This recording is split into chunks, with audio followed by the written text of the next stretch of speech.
Okay, so the next thing, once we know the problem that we solve so that we can design questions around it, we have to structure our call.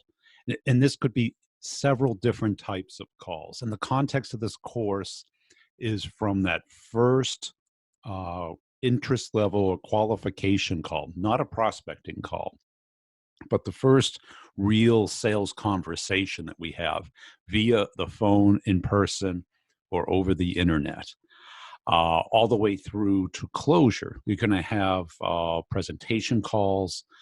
You're going to have proof of concept calls, demo calls, negotiation calls, discussion calls, alternative, all kinds of different types of calls. But they're going to have a similar level of structure. And the most important thing is planning ahead. And it doesn't take a lot of time. It can take as little as 5 minutes, but very few people plan. They don't set themselves, what is the outcome of this call? Like a prospecting call, it may be to determine, are they qualified? What level of interest do they have? Are they open to those questions that I ask? Have they already looked at something like ours? Do we even have a chance? Or are we talking to the wrong person about the wrong thing and the wrong company? What is the outcome? Most likely it's to first, are they qualified? If they're qualified, to build enough interest to set the next meeting. And we can talk about that later, but you also want to say, what is their current state? Are they even curious? What level of interest, if they do have interest? Do they even know about us, know about the problem? Or is it still at the rapport building stage, still at the discussion, the trust building stage? The third is to design our questions.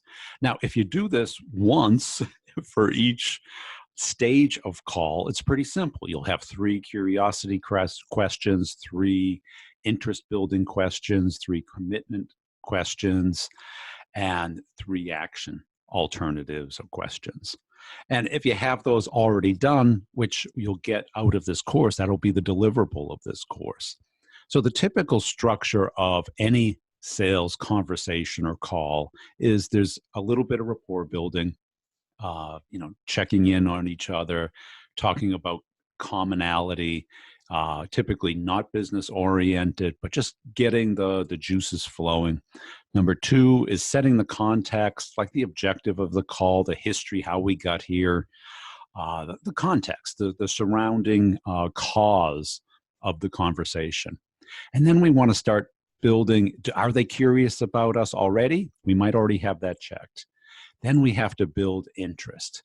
Now, they're going to force us down the direction of who you are, what you do, and why we need you. And they're going to dabble with objections of why not now, or misrepresent, give us red herrings of things that we should be doing to keep us busy, but not have them do any commitment. And then we've got to create some urgency and then close for a next meeting. Now, if you take this simple structure and you do a little bit of planning and understand that this is the amount of time that you have and these are the stages that you have to go through, and you can put different terms here, it doesn't matter. The point is that you get to this closure state with a next meeting, or determining that it's just not a match and they're just now part of your ecosystem, your network, and you'll work at that level. So I would point this out and structure your calls around this. The actions here are, what is the outcome of your typical meeting? We'll get into the question design later, but also determining what is their current state. Now, we don't take this into consideration. We think that we're going to take them from unknown or unaware of us all the way to, yeah, I want to get your stuff in that first call. Maybe that's possible. Maybe that's what you're selling. But what you want to do is plan this out so you can understand, where are we today? And then how do we design questions around curiosity and interest building and create an urgency to take action because of the impact of not taking action, and then close for a next alternative. So what I ask you to do here is pick the typical types of calls that you have. Let's pick, let's say three, and let's start with the hardest one, which is typically the first one. Because in the first one, they pretty much determine whether they're going to take action or not. And what type of commitment outcome do you need to have to determine if they're qualified? So think through this. Real outcome is the real critical one. And too many of us say, oh, just follow up with me in a couple of weeks. That is not an outcome. That is a procrastination, a delay.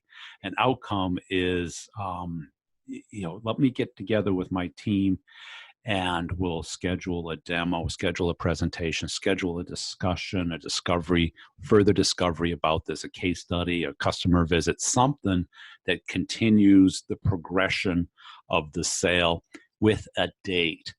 The difference between having a date and not having a date is a world of difference. If you don't have a date, you really haven't closed on anything.